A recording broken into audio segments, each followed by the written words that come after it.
In this video I'm gonna show you how to set YouTube channel cover photo. It's also called a channel art. To change your YouTube channel cover photo, first of all, open your YouTube app. Now tap on the profile icon at the upper right corner. Tap on your channel. From here, you have to tap on the pen icon. After tap on the pen icon, you will see a camera icon at the upper right corner. Tap on this. Now tap on Choose from your photos. After tapping it, your mobile gallery will open. From here, you have to select your picture that you want to set as your YouTube channel cover photo.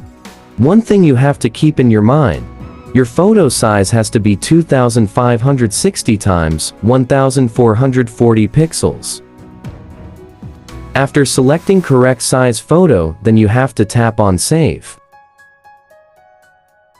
Your photo is uploading. You can see that my YouTube channel cover photo has changed. Following the same process, you can change your YouTube channel cover photo. I hope you understand the full process. If you think this video is useful, then don't forget to like this video and subscribe to the channel. If you face any problem, then please comment on this video. I will reply your comment as soon as possible. That is all for today. Thanks for watching the full video.